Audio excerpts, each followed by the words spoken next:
Hi, welcome to the next episode of the Brotein Bar. And today we are very happy to have Chun Yan with us. Fitness professional turns entrepreneur, now helping even more fitness professional to turn entrepreneur. I'm going to let him introduce you his newest venture today before we jump into the topic for today. Yeah, thanks Chun Yan. So, like me and Manlong been into full-fledged online coaching for some years now. His mini online coaching now turned into a cult-like following with a bunch of die-hard bodybuilding fans centric around him as the head.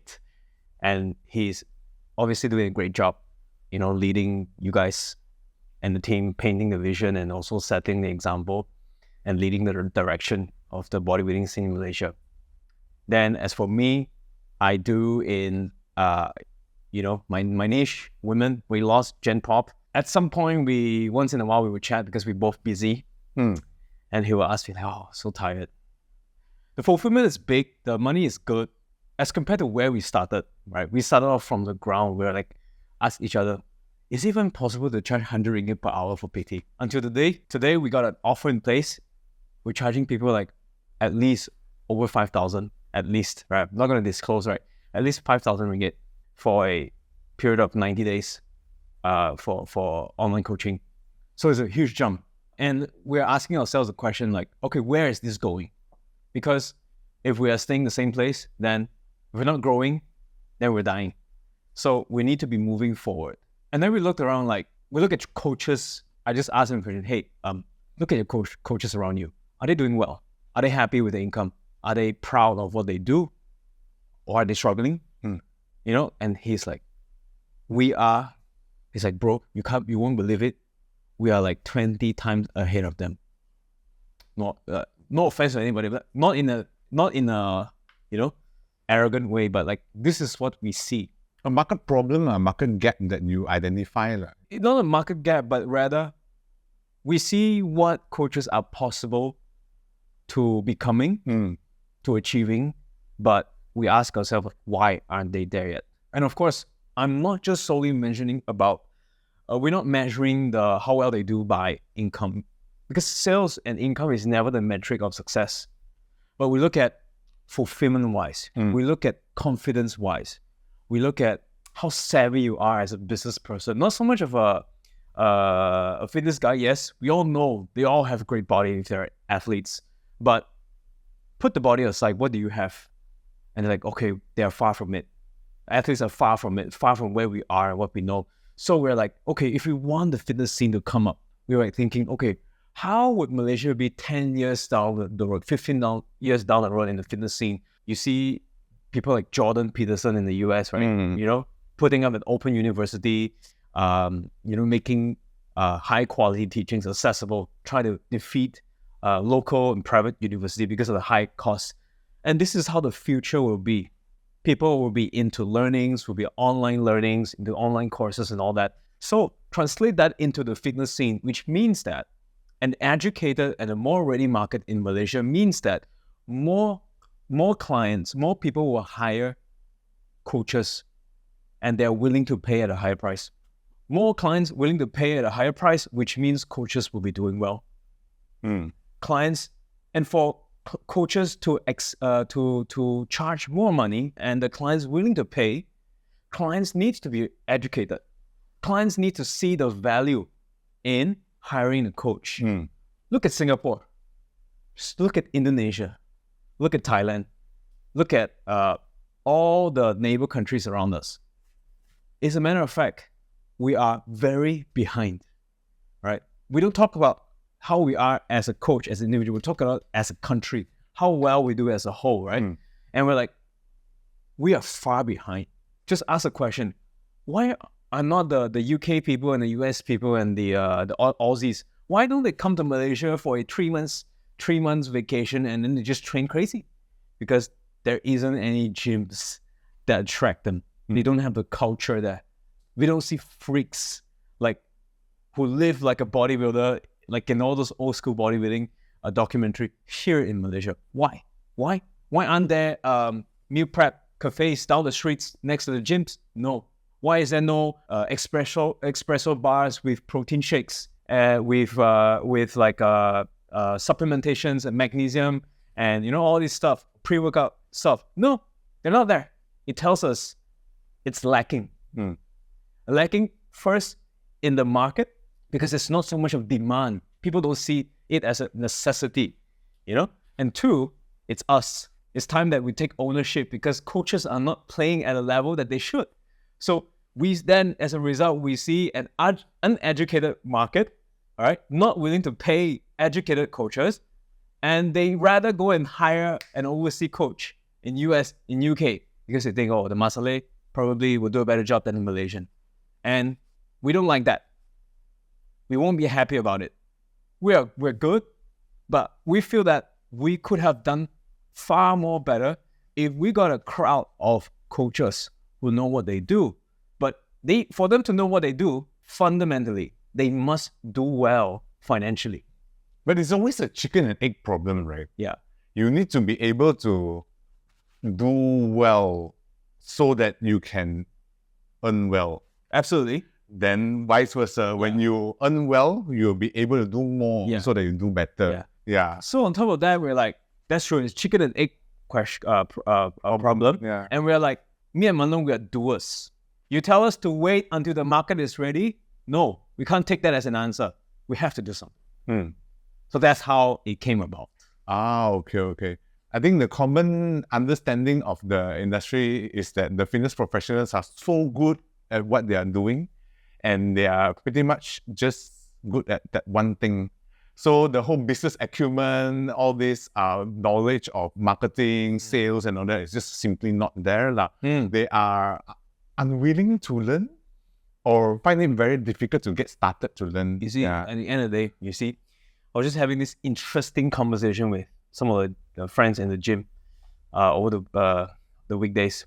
We're like, you look at the fitness scene as a whole, right? What we're literally seeing is the bodybuilder is trashing the powerlifter.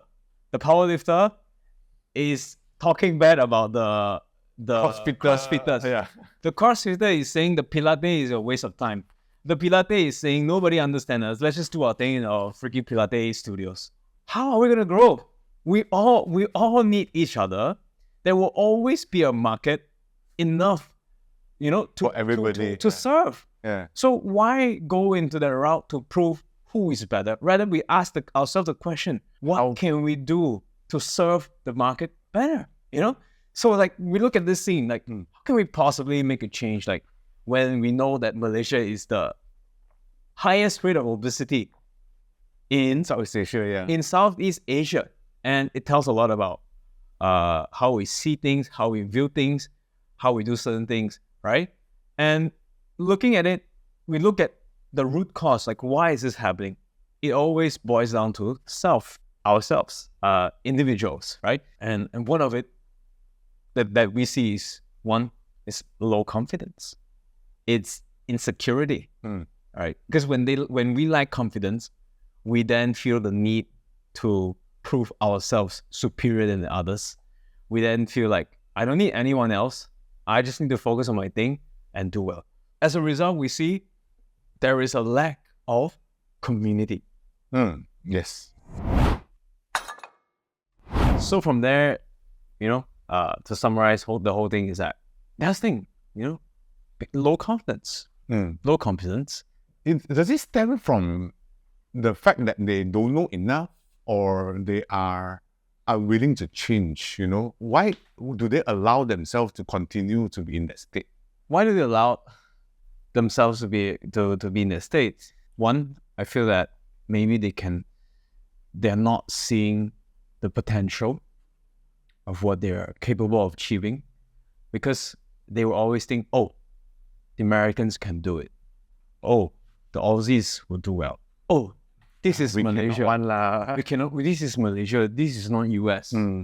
So when we tell ourselves that story in our head, it then becomes our reality. You surrender to it. Yeah. And if we're always blaming, we're blaming the limitations, we're blaming the country, we're blaming the people, blaming the audience, then we will be the victims.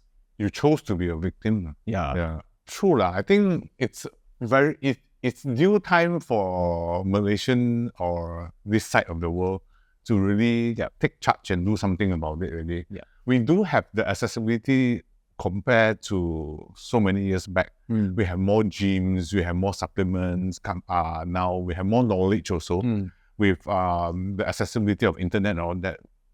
There's no reason why we can't do better also. Yeah.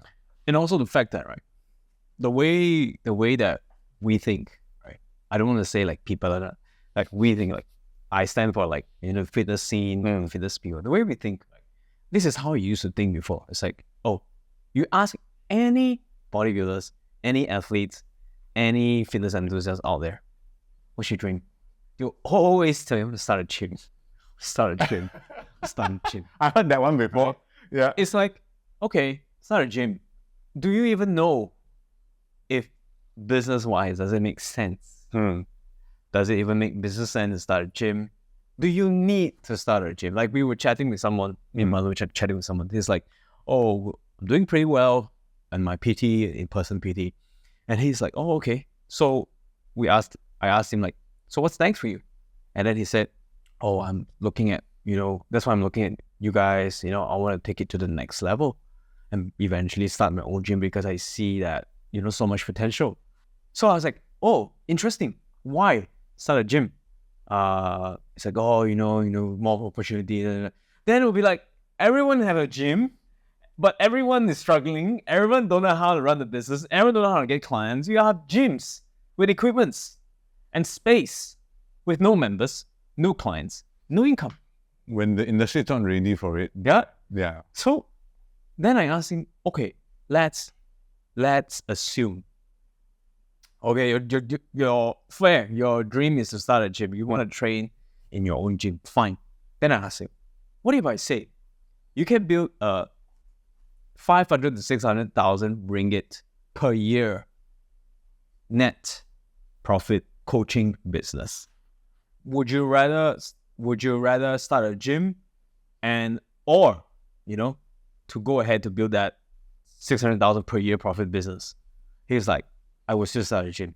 Okay, cool. Okay, now let me ask you, which one would make more sense sequence-wise?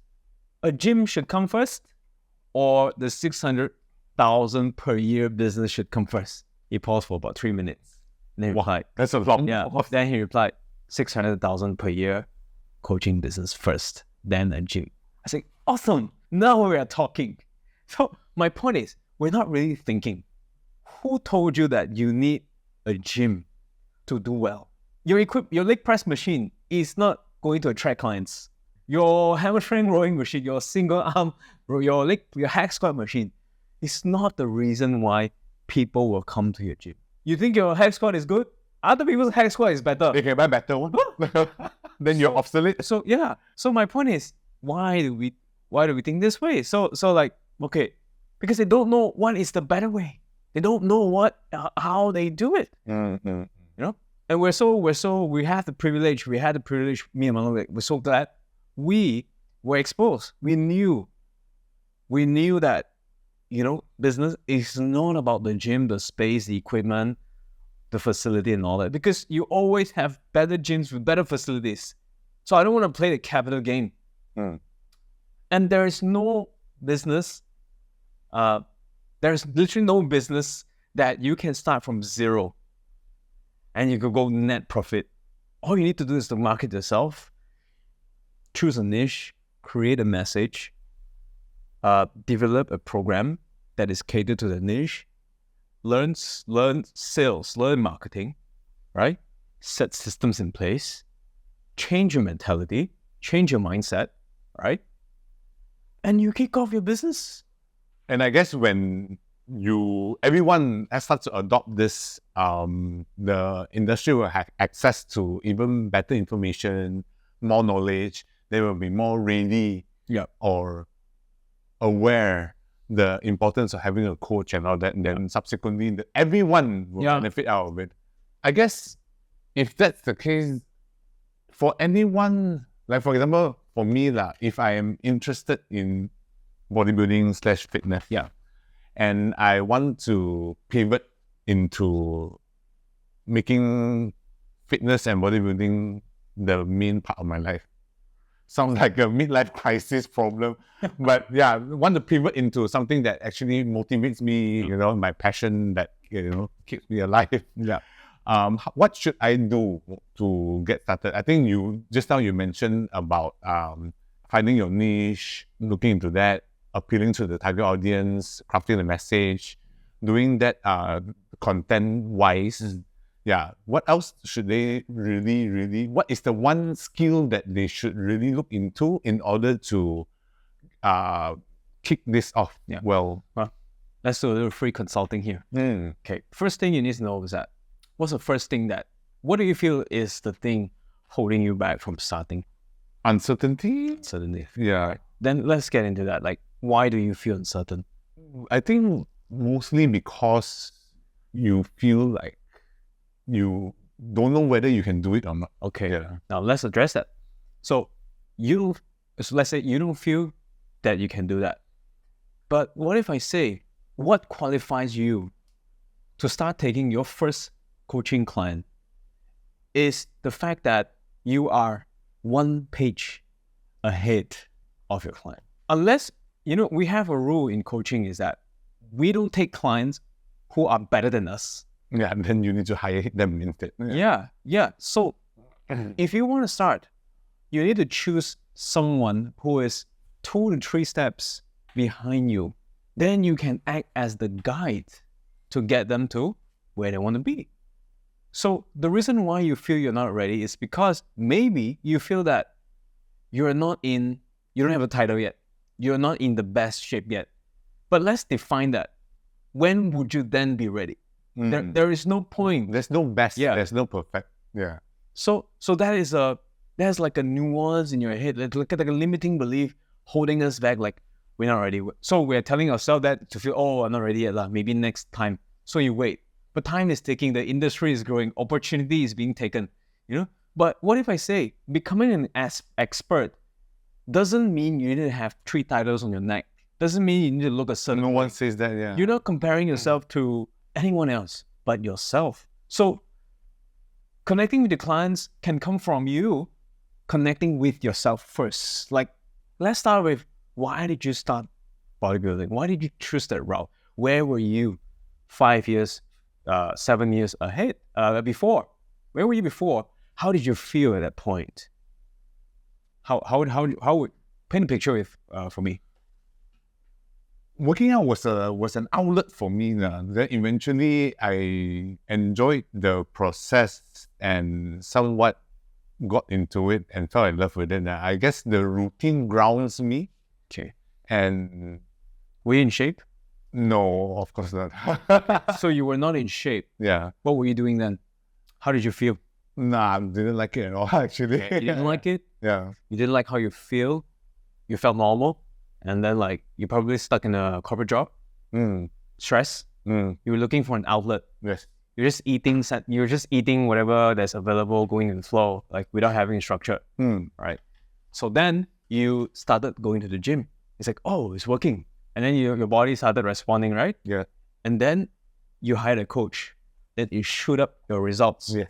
Now, if I were to craft your niche, you were speaking to your younger self. When you were feeling then? I'm helping. So you say, I want to create a program for young men who are stuck in a 9 to 5, didn't feel good with their own body, right? And want to look for an outlet to release stress and at the same time get the benefits of health and fitness training, look good at the same time, and get the life confidence structure in place. And you are the best person because they would connect with you because you were once like them. You will know the story best because it was your story. Yeah. So we talk about the hero journey. The hero journey is, how did you become the Jun Hao today? How were you feeling then? Then you craft a message speaking only to your younger self. And from there you tell them, but look at where I am today, the hero story. It's possible. Yeah. I am in shape. I'm working a full-time job. I train 4 days a week. I still have my freedom. I don't have to quit my job and live in the gym. And how do I feel now? Why do I feel so good? Describe it. This is the outcome that they are looking for. So then you put it into a message, bring it out. If you paint a picture right and your niche is correct, they will click the bait. That's how you start. So for anyone who wants to really pivot into it, you should start to craft a story, your story, and make it accessible to people like you. Yeah. So at the end of the day, you are selling the know-how. So why should people pay you? That's the thing. You don't have a title. Let's say maybe you're in shape. I think you're in shape, but you think you're not good enough. Yeah, you're never good enough. But I will tell you why you deserve to be paid. How many years did you spend to get to where you are today? 4, 5 years. 5 years. Yeah. How much money did you invested in this whole journey? Put a figure to it. Put a figure. 10,000? Probably more. Yeah, more than 10K, right? Yeah. Now, and how much in terms of emotional tag? A lot? Yeah, I think it's very difficult. Right? Yes. Right? Sacrifice, the mistake that you put in, Oh, yes. right? In that 5 years. Now, in this 5 years, with the money you spend, the investment, emotional things that you emotionally, and your mistakes, right? Your sacrifice in 5 years. Now you create a program to help the younger Junhao, right? 5 years ago, to cut short the learning curve, the process, the mistakes, reduce the expense and the cost that they're going to spend, and achieve the result in a shorter time span. Is it worth it? Oh, of course. Do you see the value in it? Yes, yes. There we go. Ah, okay. That is very interesting. Yes. I mean, if it's at a fraction of the cost, I don't see why not. Yeah. So at the end of the day, right, we talk about confidence. Why coaches don't step out of the shell? Reason is because the way they see themselves is not correct. They're not seeing the true value of themselves. Why? Partly because they are looking on Instagram. They're comparing themselves with the top players. But like I said, business and your self-growth is two different things. You have to detach it. Now, if you detach, you look for people who are once like you. You then have the credibility and the connection, and you know how they think. You can craft a program that suits them. You're always qualified for somebody out there. Yeah. And because they see the hope of becoming who you are today, you become the hero to them. And because they see, oh, you're not a bodybuilder like Manong, like full-time bodybuilder like Manong. You know, he's a full-time, he's got a gym, but you serve a full-time job. That means you are showing your niche out there, your potential clients, that you can get in your best shape and feel your best and put on lean muscle mass and get a beach-ready body, physique, all right, and chase after your passion while working a full-time job. And I want to show you how. Over the next 90 days, all right, we've got a few pillars here: lifestyle management, training. How do we shorten the trainings in such a way that you don't have to train like a bodybuilder to get in shape to see results? So they are buying the know-how so that they don't have to go through the process of learning, and they can cut short the time to achieve the dream result. I hope this will be able to give a bit of motivation and inspiration to a lot of fitness enthusiasts looking into turning or pivoting into professional, subsequently entrepreneurs. So thank you so much for sharing. I think this is a very interesting perspective to how to empower the fitness professionals in Malaysia to really take charge and move forward as a whole together. So thank you so much for coming. Thank you. As always, we look forward to seeing you in the next episode of the Brotein Bar. Thank you. Still wrong. Seriously? Stay tuned. No. It's okay. It's okay. No problem. All right. No problem.